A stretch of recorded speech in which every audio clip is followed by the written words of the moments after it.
Mukunda jewellers మొట్టమొదటి factory outlet లో long హారాల పండుగ. ఈ ఆఫర్ నవంబర్ 8 నుండి 16 వరకు.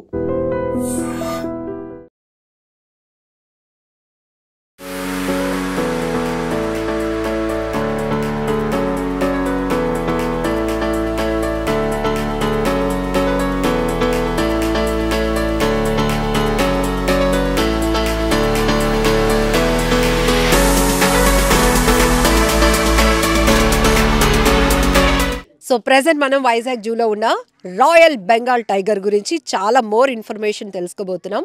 సో ప్రెజెంట్ మనతో పాటు యానిమల్ కీపర్స్ ఉన్నారు. వాళ్ళతో మాట్లాడితేనే మనకి చాలా ఇన్ఫర్మేషన్ వస్తుంది. ఎందుకంటే జనరల్గా మనం చూసి దాని గురించి అనుకునే విషయాలు చాలా ఉంటాయి. భయం అనేది ఫస్ట్ మనం అనుకునే విషయాల్లో ఫస్ట్ ఉంటుంది ఇప్పుడు. బట్ అవి ఎలా ఉంటాయి, వాటి ఎమోషన్ ఎలా ఉంటాయి, వాటి లైఫ్ స్టైల్ ఎలా ఉంటుంది. సో ప్రెజెంట్ ఉన్నటువంటి ఈ కేసులో కనిపిస్తున్నటువంటి టైగర్ యొక్క ఏజ్ ఏంటి, ఇవన్నీ కూడా డీటెయిల్గా తెలుసుకుందాం. నమస్తే అండి, మీ పేరు? నరసింహరావు మేడం. ఎన్ని ఇయర్స్ నుంచి వర్క్ చేస్తున్నారు? నేను ఈ టైగర్స్ దగ్గర 10 years వర్క్ చేస్తున్నాను. ఓకే. సో ఇప్పుడు మనకు కనిపిస్తున్న బెంగాల్ టైగర్ ఇది ఒకదాని మేల్ మేడం. మేల్కి 11 years, ఫిమేల్ ఉంది. ఫిమేల్ పేరు దుర్గా, దానికి 6 years మేడం. మేల్ పేరు మంజునాథ్. మంజునాథ్ దుర్గా. మన దగ్గర 3 animals ఉన్నాయి మేడం. 2 మేల్స్ అన్నమాట, ఒక ఫిమేల్. ఒక దాని పేరు అక్షయ్, మంజునాథ్, దుర్గా. మంజునాథ్, అక్షయ్ ఇద్దరు కూడా బ్రదర్స్ మేడం. రెండాట్లు కూడా సేమ్ ఏజ్ 11 years. ఆ దుర్గా మాత్రం 6 years. సో ఈ మూడిట్లో ఎక్కడి నుంచి తీసుకొచ్చారు? ఇది ఫిమేల్ మాత్రం పందిరికల్లా బిలాస్పూర్. ఇవి మంగళూరు జూ నుంచి వచ్చాయి మేడం. ఈ 2 మేల్స్ మనకి 5 years అప్పుడు వచ్చాయి. ఆ 2 మేల్స్. ఇది 1.5 year అప్పుడు మన దగ్గరకు వచ్చింది దుర్గా ఫిమేల్. సో వీటి లైఫ్ స్పాన్ ఎలా ఉంటుందండి జనరల్గా బయట? ఫీమేల్కి ఒకేలా ఉంటుందా? ఒకేలా ఉంటుంది మేడం. అంటే బయట అనుకోండి 12 to 15లో చనిపోతాయి. మన దగ్గర 20+ ఉంటుంది. మన దగ్గర 20+ ఉంటాయి. అట్లా అంటే డిఫరెన్స్ ఏంటి అంటే బయట అంటే అట్లా ఫుడ్, తర్వాత వాళ్ళకి టైం టు టైము వ్యాక్సినేషన్ ఇవన్నీ కూడా ఉండవు కదా. బయట మన దగ్గర అన్నీ ఉంటాయి కాబట్టి అవి బతకడానికి ఆస్కారం ఉంటుంది. సో అంటే మార్నింగ్ లేస్తే కనుక వీటి స్టైల్ ఎలా ఉంటుంది? అంటే మార్నింగ్ మేము మామూలుగా రాగానే ముందు చెక్ చేసుకుంటాం. లోన్ రూమ్లోనే ముందు చెక్ చేస్తాం. డోర్లు ఓపెన్ చేసి ఎలా ఉన్నాయి యానిమల్స్, అట్లా నటక స్టైల్ అన్నీ చూసుకుంటాం. అవి బాగా నడిచి అగ్రెసివ్గా బాగున్నాయి, పర్లేదు అనుకుంటే, యాక్టివ్గా ఉన్నాయి అనుకుంటేనే బయట విడిచిపెడతాం. లేదు నీరసంగా ఉంది ఇలా అనుకుంటే ఫస్ట్ ఆఫ్ ఆల్ సెక్షన్ ఆఫీసర్కి ఇన్ఫార్మ్ చేస్తాం. ఇన్ఫార్మ్ చేసిన తర్వాత మళ్ళీ వెటనరీ డాక్టర్స్ కూడా ఇన్ఫార్మ్ చేస్తాం. అంటే ఒకవేళ హెల్త్ ఇష్యూస్ ఏమైనా ఉంటాయి. ఇప్పుడు మనకి ఏదైనా హెల్త్ ప్రాబ్లం వస్తే మూలగడమో, కళ్ళు అలా నీరసంగా ఉండిపోవడమో ఇలాంటివి చూపిస్తాం.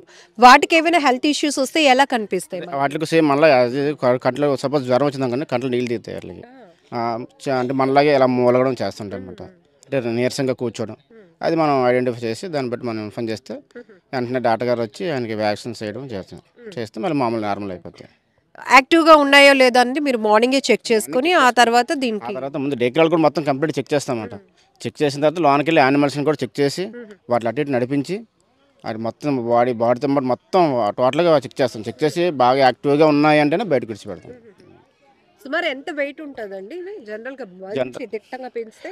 మినిమం ఇప్పుడు ఇది 160 ఉంటుంది మేడం మంజునాథ్, 180 అక్షయ్ ఉంటుంది, దుర్గా ఏమో 120 ఉంటుంది. అంతే. ఎంత హైట్ వరకు ఎగరగలుగుతాయి? ఒక 6 feet మాత్రమే ఎగరగలం అంతే. అది కూడా అంటే మామూలు ఇలా ఏం మాత్రం ఎగరగలవి, ఇలా ఎప్పుడు ఎగరలేవు. అంతే 6 feet వరకు హైట్ వరకు మనకి జూలో కనిపిస్తుంది. ఇది 25 feet పైన ఉంటుంది మేడం వెడల్పు. దానివల్ల చూడండి అందరూ ట్రై చేయవు మ్యాక్సిమం, ఎందుకంటే మనకి ఇక్కడ మనకి అలవాటు పడిపోతాయి. మెయిన్ ఇప్పుడు సపోజ్ బయటకు విడిచిపెట్టినా అవి బయటను బతకలేవు. అంటింగ్ చేసుకొని తినే అంత ఇది రావు, అట్లా పోతుంది. ఇక్కడ మనం మప్పుతాం కాబట్టి చిన్నప్పటి నుంచి మన దగ్గర పుట్టి పెరగడం వల్ల ఏంటంటే ఇటు మనకి అలవాటు పడిపోతాయి. ఇంకా టైంకి ఫుడ్ వేస్తారు, మనం ఇంకెందుకు లేని. అది జనరల్గా మాకు అక్కడి నుంచి చూస్తేనే పడుతుంది మామూలుగా, ఎందుకంటే అది రాదు అని తెలిసినప్పటికీ కూడా రేపు పులి వస్తుంది అని పక్కన ఎవరైనా అంటే కనుక అదిగో ఇక్కడ నవ్వుతున్నారు. అవునా కాదండి?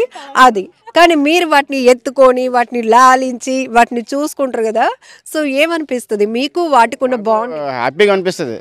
ఫస్ట్ మేము కూడా కొంత భయపడతాం, కానీ అలాగేంటే అలా అట్లా దగ్గర ఉండడం వల్ల మన ఇంట్లో మన డాగ్ని అలా పెంచుకుంటాం, అలాగా చూడడం వల్ల మనం చూపించే ప్రేమ బట్టే ఏదైనా యానిమల్ మనం చూపించే ప్రేమకి అది ఎంత వైల్డ్ యానిమల్ అయినా కూడా, ఎంత క్రూర మృగం అయినా కూడా ప్రేమకు లొంగుతుంది మేడం.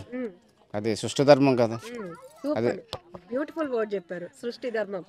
ప్రేమతోనే నడుస్తుంది. అదే బెండ్ అవుతాయి. ఎక్కువగా అగ్రెసివ్ గా ఉన్నాయని ఎప్పుడు అనుకుంటారు? అంటే ఎప్పుడైనా ఒకసారి మంత్లీ ఒకసారి ఫీమేల్ హీట్లోకి వచ్చేటప్పుడు అగ్రెసివ్గా ఉంటుంది అన్నమాట. అది అంటే మేల్ దగ్గరికి వెళ్ళడానికి ఇంట్రెస్ట్ చూపిస్తుంది. మేల్ అంటే చిరాకు పడిపోతుంది, అప్పుడు కొంచెం కోపం పడుతుంది. మేల్ చిరాకులో ఉంటది, ఫీమేల్ ఏమో అగ్రెసివ్గా ఉంటుంది. ఓకే, ఆ టైంలో మిమ్మల్ని మీద మా రావు అంతగా, పడతాయా? అంత మామేకి రావు, అంటే కొంత భయపడతాయి, గసరగానే ఆగుతాయి, ఉంటాయి పర్లేదు. ఓకే. సో ప్రస్తుతం చూస్తే కనుక వస్తూ ఉంది అలాగా, జనాలు కూడా ఎప్పుడు ఇది లోపల నుంచి బయటకు వస్తే కల్లారా చూద్దాం అన్నట్టు వెయిట్ చేస్తూ ఉంటారు. సో ఇంత ఇంట్రెస్టింగ్ టాపిక్ మనం మాట్లాడుకుంటాం. ఏం పెడతారండి food? Morning half litre milk పెడతాం ఒక్కోదానికి మేడం. మిల్క్ తీసుకున్న తర్వాత మళ్ళీ ఒక్కోదానికి 2 కేజీలు చికెన్ పెడతాం. ఒక్కొక్క యానిమల్కి 2 కేజీలు చికెన్ పెడతాం. మళ్ళీ ఈవినింగ్ 5 o'clockకి బీఫ్ వేస్తాం. వీటికి ప్రజెంట్ అయితే లెగ్స్ వేస్తాం మేడం. 3 వాటికి కూడా లెగ్స్ వస్తాయి. లెగ్స్ 10 to 12 కేజీస్ ఉంటాయి ఒక్కోటి. లెగ్స్తో పాటు లివర్ కూడా ఇస్తాం. ఏ సీజన్లో ఇవి కొంచెం యాక్టివ్గా ఉండడం? అంటే సమ్మర్లో యాక్టివ్గా ఉంటాయి. ఈ టైంలో కొంచెం మనమే ఉండలేం కదా, అలాగే కొంచెం మత్తుగా పడుకోవడం గట్లకి ఇంట్రెస్ట్ చూపిస్తాయి. అలాగే సేమ్ మనకి అంతగానే మారదు. మీరు చిరుతపులి కదా, ఎస్, ఇక్కడ బెంగాల్ టైగర్ అయిపోయింది. మీ ఇన్ఫర్మేషన్ ఏంటి? అడిగితే చెప్తాను. యాక్టివిటీ ఎట్లా ఉంటుంది? బాగానే ఉంటుంది, సేమ్ దగ్గరకు వస్తుంది, చూడొచ్చు. జస్ట్ మిమ్మల్ని గుర్తుపడతాయా? పిల్లగానే పలకడం. ఏదో ఒకసారి పిలవండి. మా ఒక్క వాయిస్కే అది రెస్పాండ్ అవుద్దా, మిగతా ఎవరు పిలిచినా అట్లా రెస్పాండ్ అవ్వదు. మనం ఎవరు మాట్లాడకుండా ఉందాం. అసలు మీరు ఎవరు పిలిచినా అది రెస్పాండ్ అవ్వదు, చూడదు కూడా, పట్టించుకోదు. ఒకసారి పిలవరా? వస్తా ఇంక తిరిగే టైం అని. సో రియల్లీ చాలా గ్రేట్ అనిపిస్తోంది. అందుకే అప్పుడప్పుడు మనసు ప్రశాంతంగా ఉండాలని, మన స్ట్రెస్ పోవాలి, రీఫ్రెష్గా ఉండాలంటే ఇలాంటి ప్లేసెస్కి రావాల్సిందే. సో మీ చిరుతపుల గురించి ఏం చెప్తారు? దాని లైఫ్ స్టైల్ కానీ ఎట్లా? దాని లైఫ్ స్టైల్ బయట అయితే 50, మన దగ్గర 20-21 వరకు బతికే చాయిస్ ఉంది. ఓకే. సో ఇప్పుడు మన ఇక్కడ జూలో ఉన్నది ఎక్కడి నుంచి తీసుకొచ్చిందండి? దాని పేరేంటి? తిరుపతి మేలు. ఓకే. ఇంకో మేలు హర్ష. హర్ష అనేది మన రుషికొండ దగ్గరలో అప్పట్లో తిరుపతి హర్ష MVP దగ్గర మనకి మొత్తం ట్రాక్ చేసి పెట్టడం జరిగింది. మన వైజాగ్లోనే దొరికింది అది. ఈ తిరుపతిని మాత్రం తిరుపతిలో ఆల్చర్ చేసేటప్పుడు మన దగ్గర తీసుకొచ్చి పెట్టారు. అది ఎలా ఉంటుంది మీతో? బాగానే ఉంటాయి, పిలవగానే పలకడం మంచిగా ఉంటాయి. సో మనుషుల్ని ఒక మనిషి మరొక మనిషిని డీల్ చేయడమే చాలా కష్టం ఈ రోజులో. అలాంటిది మీరు ఇంత వైల్డ్ యానిమల్స్ని ట్రీట్ చేస్తున్నారంటే మీ జాబ్ సాటిస్ఫాక్షన్ ఎలా ఉంటుంది మీకు? చాలా బాగుంటుంది. ఇంట్లో పిల్లలు చూసుకునేటట్టు దాన్ని చూసుకోవడం, పిలవగానే మీకు సైకాలజీ కూడా తెలిసి ఉండాలి వాటి కదా. తెలుస్తుంది. యానిమల్స్ అనేది మా అదృష్టం మేడం. నేను ఫస్ట్ ఆఫ్ ఆల్ ఏంటంటే యానిమల్స్ దగ్గర మనం పనిచేయడం అనేది అదృష్టం. మోగజీవులు కదా, అవి అడిగి ఏమైనా తినలేవు కదా, వాటి దగ్గర మనం చేయడం అదృష్టం. అది అగ్రెస్ అవ్వడం ఉండదు. రోజు మమ్మల్ని చూస్తుంటాయి కదా, రోజు ఫుడ్ పెట్టడం, మమ్మల్ని చూడగానే ఇది మన వాళ్ళే అని చెప్పి అనుకుంటుంది. మన గురించి వచ్చారు, మనకి ఏదో చేయడానికి వచ్చారు అనుకుంటుంది, కానీ హాని చేయడానికి వచ్చారు. మీ ఫ్యామిలీ వాళ్ళు కూడా అడుగుతూ ఉంటారా హర్ష ఎలా ఉన్నాడు, తిరుపతి ఎలా ఉన్నాడు? అడుగుతారు.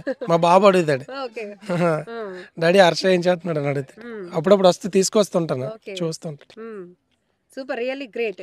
సో బయట కొన్ని ఇన్సిడెంట్లు మనుషులే మృగాలుగా మారిపోతున్న సందర్భాల్లో ఈ మృగాలు మోగజీవాలు అని మనం నమ్మితే గనక, వాటికి ప్రేమిస్తే గనక అవి ఖచ్చితంగా మనకి ప్రేమిస్తాయి.